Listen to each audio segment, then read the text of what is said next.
Olá, pessoal do oitavo ano, aqui é a professora Érica Vale, tudo bem com vocês? Espero que sim, né? Apesar dessa turbulência que a gente anda passando ultimamente, eu espero que esteja todo mundo bem, tá certo, gente? Pessoal, a gente veio aqui para fazer um comentário a respeito do capítulo 2 do livro 2 de vocês, tá bom? O capítulo ele é intitulado O Dever de Ser Livre e ele traz dois gêneros textuais interessantes que a gente já estudou e a gente já viu muito. E a gente gosta muito de comentar sobre eles, né? Que é o quê? São quais? Crônica argumentativa e texto opinativo, tá certo? Só antes da gente começar nos comentários, lembre-se, o meu papel aqui não é resolver os exercícios para vocês, certo? Porque são exercícios de interpretação textual, tá bom? Então, supondo que vocês já tenham lido os textos que estão contidos neste capítulo, é muito importante que vocês leiam para que vocês possam fazer a produção textual que é pedida nele, tá bom? Então, assim, a gente já viu o que é uma crônica argumentativa, só lembrando algumas características do que é uma crônica, certo? O que é uma crônica, Érica? Lembra aí pra gente. Gente, a crônica é uma história curta, tá bom? E ela é focada em alguns fatos reais ou fictícios, tá bom? Que marcam determinada passagem de tempo, tá bom? Então, tem poucos personagens, é focada em um fato local, tá bom? Em algo que aconteceu, que acontece corriqueiramente. Por exemplo, eu dei exemplos você pode fazer uma crônica sobre uma viagem, o percurso que você fez de ônibus, né? Até a cidade de um parente, certo? O que é que aconteceu durante aquele percurso, certo? Então, o espaço de tempo da crônica, ele é pequeno, tá bom? E ele tem sempre pouquíssimos personagens. E aí, Eric, mas essa crônica argumentativa? Gente, a crônica argumentativa, ela segue o mesmo padrão, certo? Só que ao invés dela focar, dela contar uma história, né, que permite você apresentar para o leitor fatos assim impactantes, fatos mais rápidos e tudo aquela coisa toda, você vai focar sobre um tema atual, um tema que você queira falar sobre e que provoque o quê? Que provoque uma reflexão, tá bom? Ou algo que chame para o sentimento do leitor, beleza? E aí a gente tem o texto opinativo, que a crônica argumentativa não deixa de ser um texto opinativo, certo? Quando você escreve um texto opinativo, você está expondo a sua opinião, tá? E é em cima disso que a gente vai trabalhar muito esse ano ainda, e no nono, no primeiro, no segundo e no terceiro ano, tá bom? Enquanto isso, na sala de justiça, a gente tem aqui o que é que a gente vai fazer agora? A gente vai fazer um comentário breve das atividades da página 23 e da produção textual, que vai ser um texto opinativo que está lá no finalzinho do capítulo. Tá bom? Beleza? Vamos lá? Gente, a página 23, eu separei duas questõezinhas aí, a questão 3 e a questão 4, que são bem pessoais, tá certo? Vocês tiveram um texto para ler, e aí o autor, na terceira questão, ele pergunta: o autor demonstra sua opinião a respeito dessa unanimidade? Né? Qual é o título do livro, do texto, certo? E aí ele está pedindo para você retirar uma frase do texto que comprove isso, certo? Então, dá para você identificar a opinião do autor no texto, tá bom? Então, para isso, você tem que ler com muita calma e muita atenção, tá bom, gente? Então, vamos lá. E a quarta, para o autor, o que se pede? Qual a consequência dessa unanimidade vivida pelo homem? Certo? Ele faz uma reflexão bem interessante aí nesse texto, tá certo? Dicas de leitura.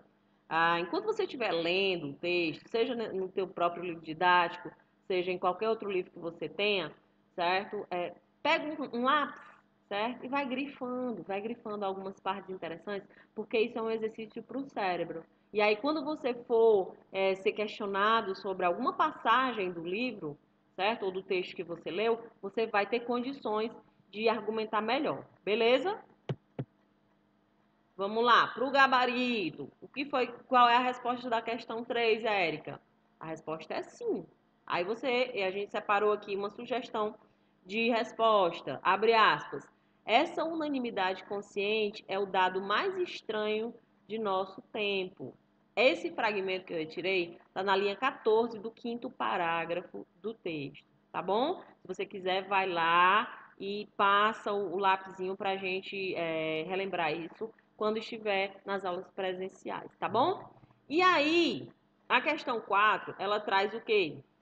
Como resposta a individualidade, né? A vida particular de cada um não interessa mais. O que é que a gente pode refletir sobre isso? Né? O que é que esse texto traz de reflexão para a gente? Por que as pessoas parece que estão no mesmo sentimento?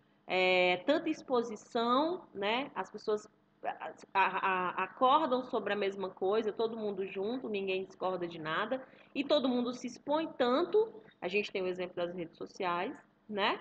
Que acaba esquecendo de viver a sua própria individualidade.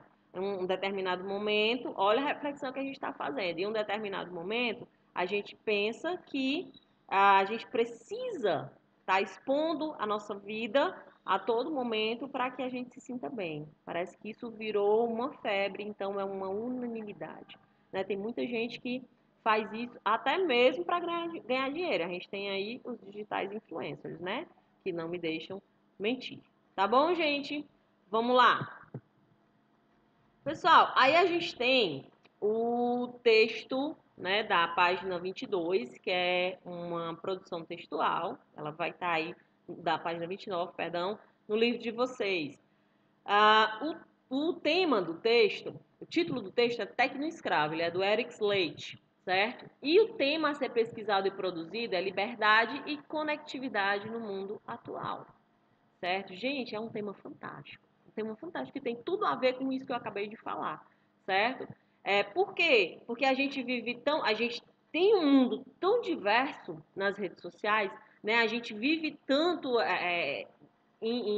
ali, conectado, certo? E nos serve tanto, né? Mas até que ponto ele nos serve? Até que ponto essa conectividade ela nos faz mal e nos faz bem, certo? Tentem fazer, listem aí no caderno de vocês, tá? Antes de fazer essa pesquisa na internet, façam essa reflexão para você escrever esse texto, certo?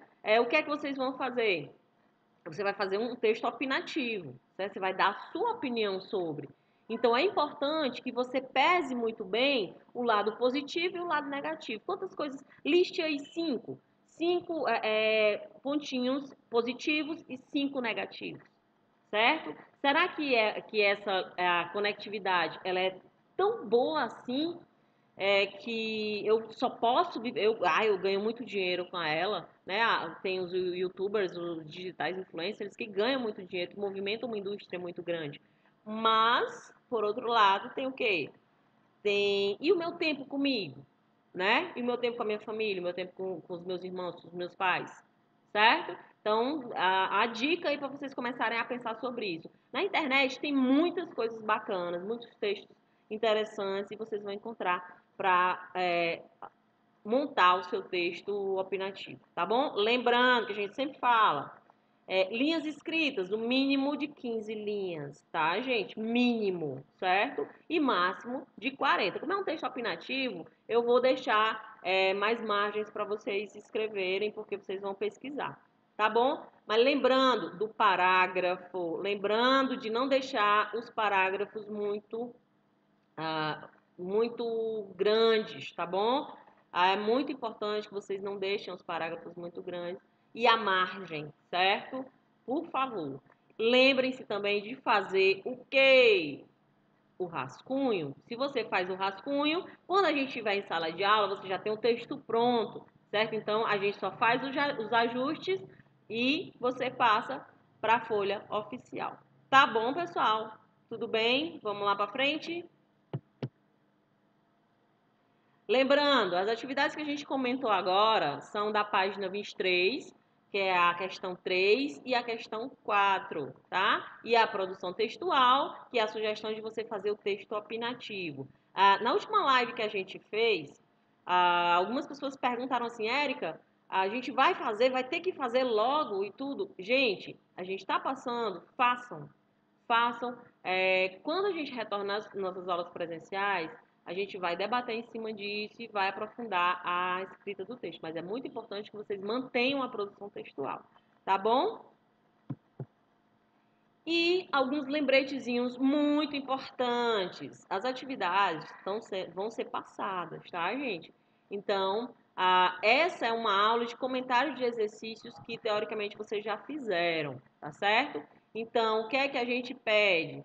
Que vocês não deixem de acompanhar o portal Avassai, não só de língua portuguesa e redação, não, tá bom? Tem geografia, tem inglês, tá bom? E aí é muito importante, matemática, certo? É muito importante que vocês fiquem antenados, porque os professores estão gravando aulas, estão fazendo aulas e tem muitos comunicados importantes da escola para vocês e para os responsáveis de vocês, tá bom? E verifique a agenda Edu diariamente, tá certo? É isso que eu acabei de falar. Todo dia a gente está colocando alguma coisinha lá para vocês, tá bom? Acompanhe as lives. Cada professor, cada disciplina vai ter uma live, certo? A gente está fazendo parceria aí, eu e Juliana, né? Que nós somos as professoras de língua portuguesa do Fundo 2. Então, eu espero que vocês estejam me acompanhando, tá certo? Qualquer dúvida, por favor, não deixem de anotar, certo? A gente está acessível e em contato com vocês, tá bom? Então, se cuidem e até o nosso próximo encontro. Tchau, tchau, pessoal!